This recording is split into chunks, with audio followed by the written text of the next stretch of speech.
Of the diversity of approaches we have here. My first question is kind of an icebreaker and kind of a cheeky one, I guess, but animation is the easiest art form to consume and the most difficult to produce. Is that true or not for you? And if you could each weigh in, that would be nice.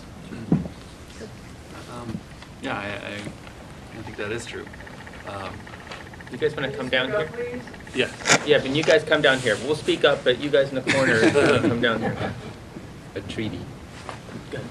I certainly find with my in my commercial work that the clients that I have very, very much underestimate the amount of work involved and the amount of time it will take and the amount that goes into it just in general. And as we see things, come out, as everyone gets more accustomed to things like Pixar films and just every, commercial spot for candy or whatever it is has animated characters and, full CG kind of things, that there is a sense that you can do anything with computers, you can do anything, and that it's very easy, and that it's not a specific skill or not something that's, honed over time.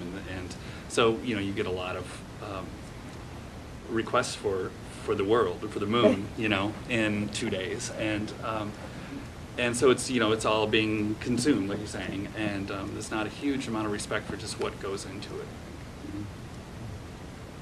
I would say that my take on that is actually more like as a maker, there's always this challenge of you have these ideas and these thoughts and they pop into your head, but they don't pop onto the paper, so there's this really slow. It's like pouring cement into molds or something.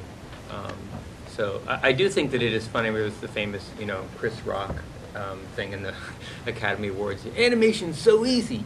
You just go into a studio and you say all these voices. But there's I do think that you, as an animator, you have to figure out how do you slow down your own expectation of, it's not like writing where you basically can think in real time, so, but I do sense though that people do understand, audiences do appreciate intentionality and labor and effort. So I do think that people sense, oh, you've put some stuff out there, Yeah, to me, oh, hi Neil. I was a film projectionist when I was younger, and it's kind of the same thing as that. If it's successful, it erases all evidence of your existence, and you don't exist, and as soon as something goes wrong, then you exist. And animation, I think, if it's successfully drawn you into what its objectives are, maybe involving you in a story or convincing you to buy something or whatever it would be, you don't have the consciousness of all the labor that went into intricately making the thing a frame at a time. So it is, for me, I make a film about once every 2 years. I teach on the side as well, so I'm not working full-time on it, but it is time-consuming. Yeah, I mean, I would actually disagree with the idea that animation is easy to consume. I think, it does take a lot from the audience, just the participatory part of it, and that's why traditionally animation has been, I think, to very young kids whose their imaginations are still very strong, and they can see and they can make these lines and colors into actual things in their head, So first of all, I think animation does take a lot from the audience. So it's maybe not easy to consume. It's maybe easy to look at and it's simple to look at, but it takes maybe a little more imagination to actually comprehend. And I'll be the devil's advocate too with the other question, and that I've done stuff where I've tried to get friends together and people to actually do a film where you're actually acting out scenes and doing that, and that's a lot of work, and you have to feed people, and not when you work with other folks with animation, you have to do that as well. But the ability that you can do things on kind of a smaller scale, and maybe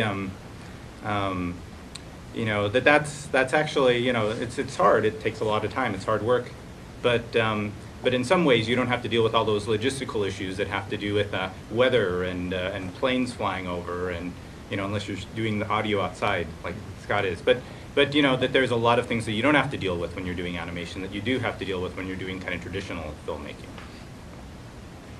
Thanks. Yeah, I think some of what was going on as I formulated that question was that both of those propositions are kind of stereotypes, because there are tools now that basically anybody can make some sort of animation pretty easily.